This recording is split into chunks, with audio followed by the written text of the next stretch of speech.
Amigas, amigos, qué gusto saludarles el día de hoy, en que presentamos un programa cuya primera parte está centrada en el Concierto del Sur para guitarra y orquesta de Manuel M. Ponce, y la segunda parte está centrada en la Sinfonía número 4 de Robert Schumann. El director huésped, a quien agradezco que esté dirigiendo en este programa a la Sinfónica del Politécnico Nacional, es el maestro José Luis Castillo, que como ustedes saben nació en España, pero que ha estado radicado en México durante ya varias décadas, gran promotor de la música contemporánea, pero también muy conocedor, director de la música y los estilos de todas las épocas. Nuestro solista en la guitarra para este precioso Concierto del Sur de Manuel M. Ponce es el maestro Omar Kaminsky, a quien me da mucho gusto saludar en esta transmisión y compartir con él los comentarios que haremos para ustedes. En la primera parte, decía yo, centrada en este Concierto del Sur de Manuel M. Ponce, y me gustaría mucho comparar a dos grandes personajes de la música mexicana, que son Manuel M. Ponce y Silvestre Revueltas.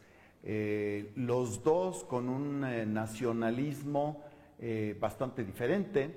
El nacionalismo de Ponce basado en melodías románticas populares de los finales del siglo XIX y de principios del siglo XX, y en cambio Silvestre Revueltas basa su música en el nacionalismo, en la música más cotidiana, más campirana, y eso lo lleva a la sala de conciertos de una manera magistral. Pues bien, maestro Kaminsky, Oman, qué gusto saludarte y compartir contigo estos comentarios. ¿Es tu debut con la Sinfónica del Politécnico Nacional? Y bueno, pues muchísimas gracias, ¿no? Yo estoy muy emocionado por el concierto. Sí, es mi debut con la orquesta y estoy fascinado. Gracias por la oportunidad. Y sí, es uno de los conciertos más importantes para la guitarra que hay en el mundo y por supuesto de la guitarra mexicana. Entonces para mí es una gran emoción hacerlo aquí con ustedes.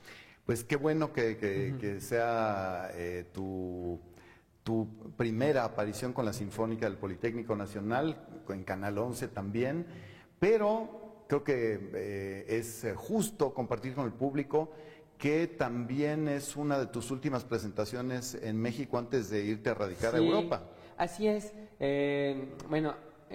Próximamente me iré a Bélgica porque voy a ser el profesor de guitarra del Conservatorio Real de Amberes. Pero bueno, pienso yo venir lo más posible y seguir haciendo música aquí. Sí, pero no pases tan a la ligera. Ser el profesor de guitarra en un prestigiado conservatorio de Europa, pues no es cualquier cosa. No. Vamos a darle el realce que merece. Fue seleccionado el maestro Kaminsky de entre muchísimos guitarristas y muchísimas guitarristas del mundo, y fue seleccionado para este puesto. Así es, fue una convocatoria internacional, ¿no? Y sí, hubo varias etapas. También hubo la etapa, digamos, final fue ya presentarnos allá, dar clases, dar conciertos, y bueno, y apostaron por un mexicano. Qué gusto me da. Sí. Te vamos a extrañar, pero como dices, no te tendríamos que extrañar tanto porque podrás estar visitando tu país y tocando y compartiendo todo tu nivel artístico con el público de este gran México. Volviendo al Concierto del Sur, busquemos cuál es el carácter de este concierto, que es del sur, pero no es ni del sureste de México, ni del sur, por cierto, de Uruguay, donde fue estrenado, sino del sur de España, ¿cierto? Así es, con un tinte bastante andaluz.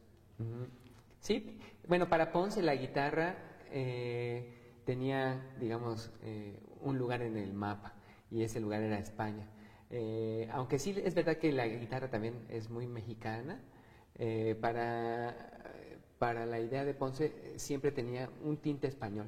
Pero lo que me gusta de Ponce es que lograba imitar, o bueno, asimilar más bien otras culturas, pero se mezclaban con su propia cultura mexicana. Entonces, sí es un tinte andaluz, español, pero sigue teniendo el alma de Ponce. Sí, logra poner algo de México en el concierto, aunque su objetivo era centrarse en el sur de España, en Andalucía, donde la guitarra es uno de los lugares en donde tiene mayor expresión. Así es. Pero bueno, Ponce además lo dedicó y... Andrés Segovia, que por cierto era andaluz también, era del sur de España, y ha sido el máximo expositor de la guitarra en el mundo, en la historia de la guitarra de concierto. Y bueno, él tocó, por ejemplo, como decías, lo estrenó en Uruguay, pero también lo tocó aquí en Bellas Artes, lo tocó en el Carnegie Hall, lo tocó en todos lados y posicionó al concierto en un lugar que ya ha trascendido, digamos, cualquier frontera, y lo tocan en todo el mundo. Sí, claro, y además pues ha resistido el paso del tiempo y más bien ha superado la prueba del tiempo, colocándose como uno de los conciertos más importantes del repertorio guitarrístico. Así es. Lleva un acompañamiento que no es tan acompañamiento porque hay bastante intervención de la orquesta, pero como en general los compositores que más conocen de la guitarra hacen, pone una dotación pequeña para que no compita con la sonoridad de la guitarra. Sí, la sonoridad de la guitarra, como ya sabemos, no tiene un volumen como otros instrumentos, como podría ser el piano, la trompeta, ¿no? Entonces sí es un instrumento sobre todo íntimo, ¿no? Tal vez por eso gusta tanto cuando es algo que se utiliza mucho en reuniones pequeñas, cosas así.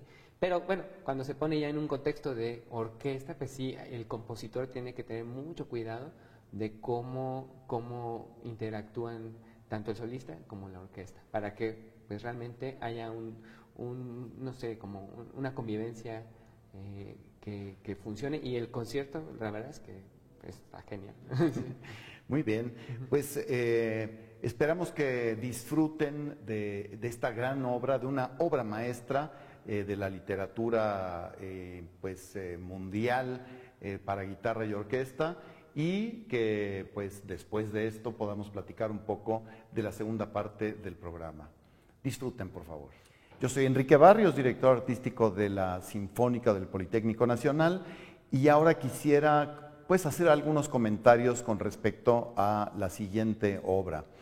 De 1941, en que se estrenó el Concierto del Sur de Manuel M. Ponce, vamos 100 años atrás, 1841, en que Robert Schumann se acaba de casar con su esposa, de la cual está enamoradísimo, Clara Wieck, después sería conocida como Clara Schumann. Y ha pasado por muchísimos problemas porque su ahora suegro se había opuesto completamente a que Clara se casara con él. Y ahora ellos tienen un diario en conjunto, diariamente escriben tanto Clara como él, están enamoradísimos, y de eso habla un poco esta gran sinfonía. Es la sinfonía que lleva el número 4, pero realmente es la número 2. Y no les quiero complicar las cuentas, pero Schumann escribió 4 sinfonías. Ese mismo año de 1841, había ya tenido lista la sinfonía número 1. Escribe esta sinfonía, la estrenan y él no queda nada contento, ni el público tampoco.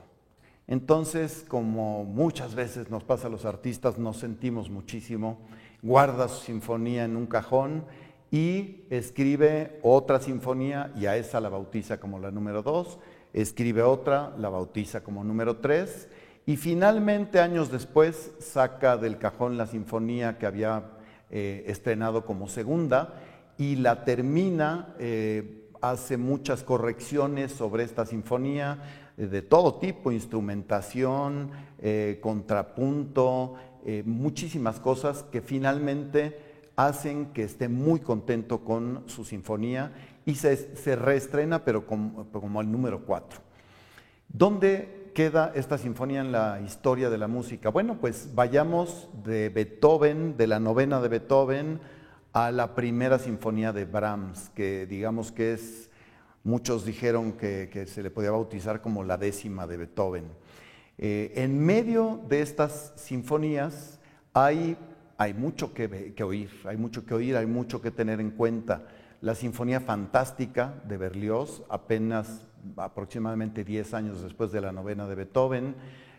Tenemos estas sinfonías de Schumann y todavía la tercera sinfonía unos años después, hasta llegar a aproximadamente 1864, en que estrena Johannes Brahms su primera sinfonía y se completa el arco, este puente tan complicado entre el sinfonismo de Beethoven y el de Brahms. ¿Por qué complicado? Pues porque todo el mundo tenía mucho miedo de escribir una sinfonía después del gran arrollador éxito de las sinfonías de Beethoven. Pero creo que tenemos una labor importante en considerar las sinfonías de Robert Schumann, que repito, estuvo casado con Clara Wieck, y después sería tremendo conflicto para Johannes Brahms el estar enamorado de la esposa de Robert Schumann, de Clara Wieck precisamente. Se puede oír este conflicto en su primera sinfonía y se puede leer en cartas y se puede pues ver cuánto a él lo conflictuó. Pero bueno, más allá de todo esto, volvamos al gran amor que se tienen Robert Schumann y Clara Wieck y escuchemos cómo plasma en esta música Robert Schumann esta gran pasión. Disfruten por favor, amigas, amigos. Soy Enrique Barrios, director artístico de la Sinfónica del Politécnico Nacional, y les invito, como siempre, a seguir escuchándonos los sábados a las 2 de la tarde y vernos también en Canal 11, pero también les recuerdo que los domingos a las 2 de la tarde pueden escucharnos por el 95.7 de FM, Radio IPN, que ahora tiene más claridad y más calidad que nunca con su nueva antena que está en el Cerro del Chiquihuite, hospedada por precisamente Canal 11. Disfruten, amigas, amigos, muchas gracias por estar con nosotros.